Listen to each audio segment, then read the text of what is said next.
We are a cutting-edge filament producer who develop unique materials both for the maker and for the professional industrial applications. For example, our Adamant S1.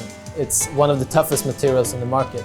Then we have the Adura X, which is carbon fiber reinforced nylon.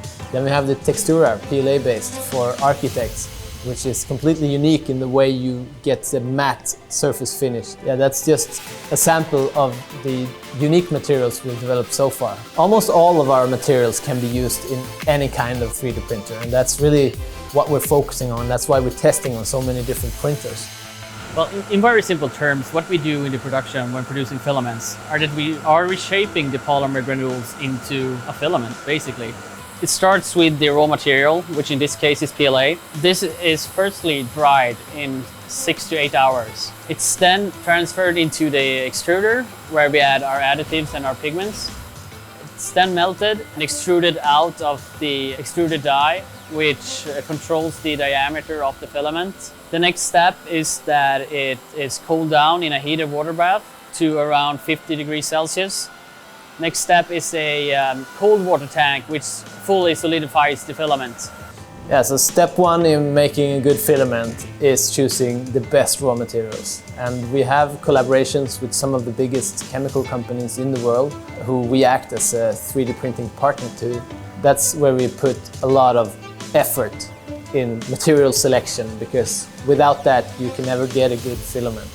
Even though we continuously control the diameter of the filament in the production, we also do regular diameter checks with a micrometer before we pack each spool. All our filaments are vacuum sealed in resealable bags. We have one basic bag and we have one aluminum bag, which are used for the more moisture sensitive material like nylon. Each spool get a unique ID, which is connected to our batch system. So we log all the data, all the process data from our production, and connect it to each individual spool. So we're pioneering also the sustainability in this industry, and we allow our customers to send back waste materials and spools. That's something that's needed to take responsibility for what we produce and what we sell. We believe that's an important factor going forward into making 3D printing acceptable, to have this kind of circular flow going on.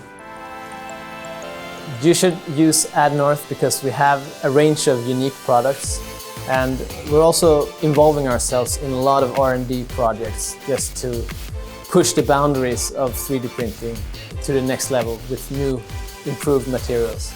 I think that we're driving the progress in the filament industry. Stay tuned because we're gonna launch a lot of cool stuff in the coming years.